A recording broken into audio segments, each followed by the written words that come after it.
وسيلتي ربي لا إله إلا الله وحرقي باب الخير يا ربي لم يفيد ربي لا إله إلا الله إذا تصرفنا نحو بابك بجهي ربي لا إله إلا الله وأنت الكريم فالكريم من استجاب ربي لا إله إلا الله إلى بابه يحمل على كل نعمة ربي لا إله إلا الله وأنت الأليم يا صبور لمن جفا ربي لا إله إلا الله فأنا أدريت بعيدي ذلتي ربي لا إله إلا الله يا ربي لا إله إلا الله ربي لا إله إلا الله يا ربي لا إله إلا الله ربي لا إله إلا الله يا ربي لا إله إلا الله ربي لا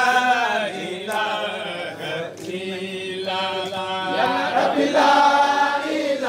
إلا الله ربي لا إله إلا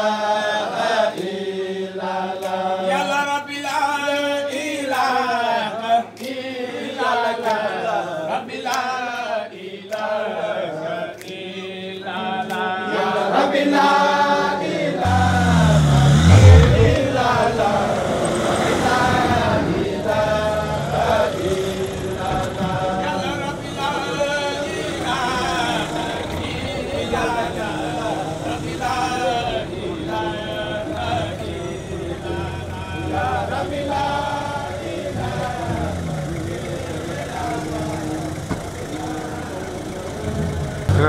Mesdames et messieurs, arrivé du général de corps d'armée, grand chancelier de l'ordre national du Lion, accompagné de monsieur le gouverneur de la région de Ziguinchor.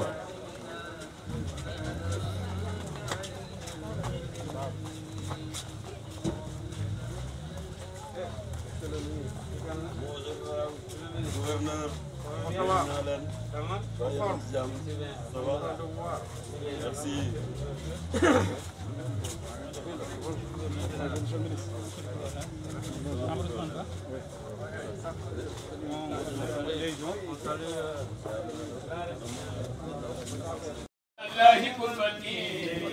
لا إله إلا الله وما لي خير الله يعادل كثرتي لا إله إلا الله وما لي خير الله يعادل كثرتي ربي لا إله إلا الله وحرقي باب الخير Nous devons rendre grâce à Dieu aujourd'hui de nous avoir permis d'être là dans cette cérémonie solennelle de remise de décoration à l'imam Samba Ndiaye par le grand chancelier de l'Ordre national du Lion. Une cérémonie qui permet au grand chancelier de satisfaire une volonté du chef de l'État, c'est-à-dire honorer tout Sénégalais méritant là où il puisse être sur le territoire national. Aujourd'hui, nous avons des difficultés pour parler du récipiendaire, Imam Samba Ndiaye, parce que toute sa vie, l'homme a consacré son temps, son énergie à Dieu,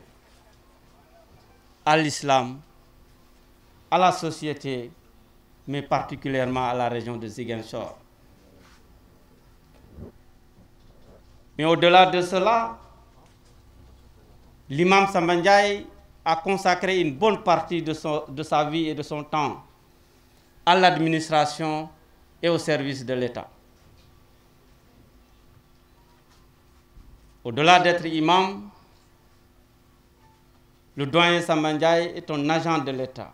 un agent de l'administration, qui a fait ses preuves et qui a servi avec loyauté, abnégation.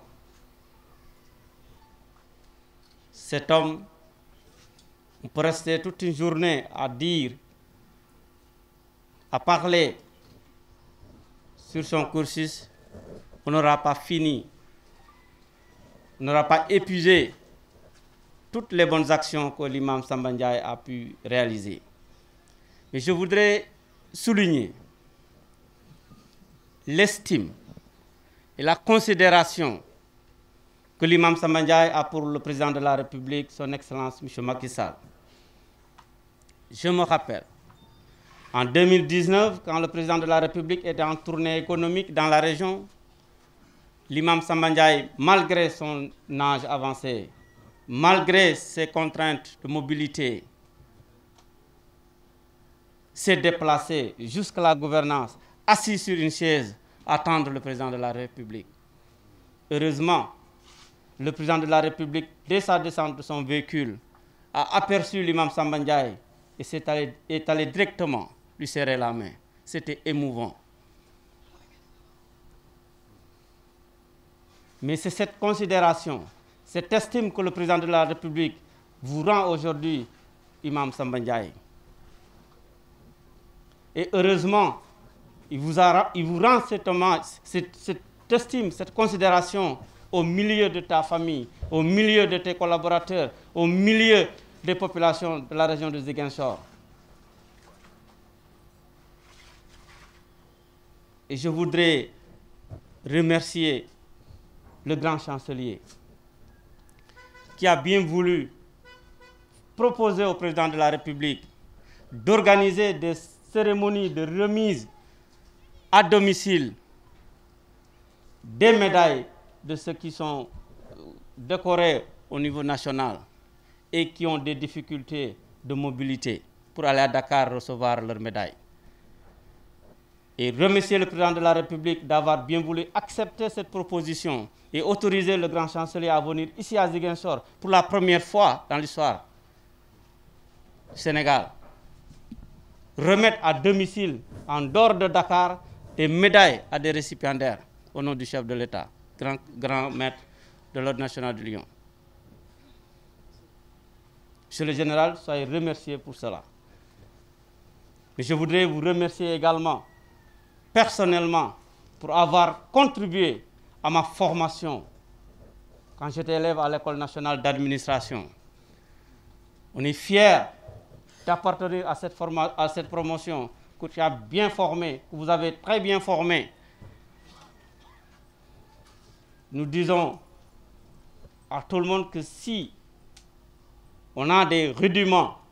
des compétences pour gérer l'ordre public, pour gérer, préserver les libertés publiques, les connaissances et les compétences que nous avons en matière de défense nationale, c'est grâce à vous. Vous nous avez transféré vos compétences, vous nous avez transféré vos connaissances et vous nous avez toujours prodigué des conseils qui nous sont jusqu'à aujourd'hui utiles dans l'exercice de nos fonctions. Ça, c'était ma part personnelle. Merci, Général. Pour terminer, je voudrais souhaiter à Imam Samba Ndiaye, qui est tout pour moi, une longue vie et souhaiter de revenir ici, fêter les 100 ans de l'imam Samba Ndiaye. Et Inch'Allah, Dieu le fera. Imam Goudal Fan, te mu ànd ak wérgu yaram sa taxawaay ci dëkk bi ñëpp gis nañ ko ñëpp xam nañ ko xeexal nga l'islam liggéeyal nga l'islam mais liggéeyal nga région Ziguinchor ba ñëpp mbooleem association des imams et oulémas du Sénégal ràññee nañu loolu ba seen taxawaay ci président de la République pour ñu indil la décoration bi fii fekk la ci sa biir njaboot ñu mën a taxawaay boobu yaa ko liggéey mais imam liggéeyal nga tarixa tijaniya fii ci région bi. xalifa bi mos a toog fu mu la fekk foofu la lay bàyyi dénkaat la baat bi, dénkaat la cër bi, dénkaat la tànk bi ci tarixa tijaaniya fii ci région bi, nga taxawee ko téye ko te kenn merul. ci sa kanamu njaboot, ci sa kanamu ñi nga xamante ne mu nga bokkal imaama yeeg lépp, ñoo ngi la ciy gërëm bu baax di la ñaanal wér ak gudd fan. asalaamaaleykum wa rahmatullah wa barakatu. suñu sëriñ Alxaaji Samba Ndiaye waaye di la jot li nuyu fa xalifa général de Tidiane sëriñ Mbaye Sy Mansour. dama wax sànq ne lii président def yàlla la ko defal ndax njabootu yàlla la ko defal mooy Seydina Muhammad sallallahu alayhi wa sallam. bi mu ko defalee njabootu Seydina Muhammad defalaat ko Seydina Cheikh ndax Seydina Cheikh radiallahu anhu njabootu jàmbur la ndax njabootu rasulullahi la. bi mu ko defalee Seydina Muhammad defal ko Cheikh Umar Fuutiyu Taal radiallahu anhu ndax njabootu jàmbur la. bi mu ko defalee maam Cheikh Umar Fuutiyu defal ko maam Cheikh Al Hadji Malick radiallahu anhu ndax njabootu jàmbur la. bi mu ko defalee maam Cheikh Al Hadji Malick radiallahu anhu defal ko njabootu Cheikhul Khalifa Serigne Babacar Sy radiallahu anhu ndax njabootu jàmbur la. bi mu ko defalee Cheikh Al Khalifa radiallahu anhu defal ko Serigne Abdul Aziz Al Amin ndax njabootu jàmbur la. dellu ko defal xalifa général de Tidiane nga xam ne tey ñoom ñépp moo leen fi nekkal muy Serigne Mbaye Sy Mansour di Serigne Babacar Sy Mansour. dellu ko defal moom mii di suñu bàyyi di suñu wéytu di suñuy kilifa di Serigne Samba Ndiaye ndax njabootu jàmbur la. kon tey li Cheikh Al Khalifa radiallahu anhu waxoon na buñ la joxoñee nag na la nag bële yaa ko moom neenu baatu yaa ko moom bi bu la doyul buñ ko rendi woon di la ko jox par morceau ba mu jeex du la doy. président li mu def képp kuy njaboot rëy na ci moom kon ñu ngi koy sant di ko gërëm. sànq bi ñu koy taggal waxuma la rongooñu bët waaye rongooñu xol yu bëri tooy na ndax yéene bi président am képp kuy njaboot ci xadara bi am nga ko. lu ay millions de personnes war a def bu ko kenn defee rek ñooñu war nañoo am sincérité aussi ñoom ñëpp taxaw wax ko naka jërëjëf. kon monsieur le général ñu ngi wax président de la République jërëjëf ci acte bi. ñu ngi koy ñaanal yàlla yàlla guddal fanam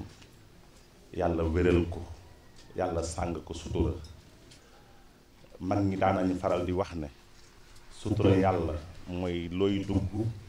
na nga ko duggee ca bismillahi rahmaani rahim génne ko ca alhamdulillahi rabbil alamin. président de la république teral na magu Sénégal teral na diine ji teral na ñëpp. kon nu mu jotee ci réew mi ci bismillahi rahmaani rahim ñu ngi koy ñaanal ci bisu tey bii ak ci seraayu xolu góor gii ak képp kuy njaboot ci xol bu set buy génn ci Sénégal yàlla na génne ci alhamdulillahi rabbil alamin. loolu lañ koy ñaanal yàlla di ko ñaanal. نتقبل عنهم أحسن ما عملوا ونتجاوز. ndax góor gii Serigne Babacar Sy radiallahu anhu moo ko njëkk a décoré te ci loxoom donte na tuut tànk la wax ay mag ña ko fekke mooy Seydina Cheikh Alxaaji Mansour ak Alxamin ne leen ngóor siide ëllëg bu may delloo maam Cheikh Alxaaji Malick lim ma dénk dana ko fekk. loolu cër gënu ko rëy. kon tey su président walbitu ko di ko décoré day fedd li waxu Seexul Xalifa radiallahu anhu. ñu ngi koy gërëm di ko sant bu baax di wax na dañu guddal tey àjjuma la te dafa xat waaye daal Serigne Cheikh Al Maktoum da daan wax na lu am rafet bu amul woon ñaaw. kon fa tabarakallahu lii rafet na yàlla na sax. góor noonu wax na sànq na ñu ngi koy ñaanal insha allahu taala ñi dem ba dajawaat di naan dañ koy feete 100 ans insha allahu taala yàlla naka def ndax loolu dund rek tëyul li muy réglé ci social kenn xamul nu mu toll. pour wax la mag ñi li leen yàlla bindee ñoom rek ñoo yàlla rek ka xam foo ko fekk guddi bëccëg mi ngi ci soxla jaam yi di réglé kon su président defee lii ñëpp la ko defal ndax kii amul ku fi toog te yéen woo ko cër bi loolu mooy l'essentiel. lim nañ fi sànq tareexa yëpp amul tareexa ñëpp la ko defal murid yaa ngi fi tijaan yaa ngi fi xaadir yaa ngi fi suñu mbokk chrétien ñëpp a ngi fi kon Casamance la ko defal waa Casamance yëpp ànd noonu jox ko baat bi naka jërëjëf monsieur le président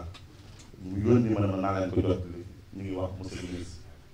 yéen ñëpp ku ci tollu président naka wax naka jërëjëf ci lii mu def xadara Seydi Hadj Malick la ko defal Cheikh Al Khalifa la ko defal Serigne Babacar Sy Mansour xalifa général de Tidiane moom la ko defal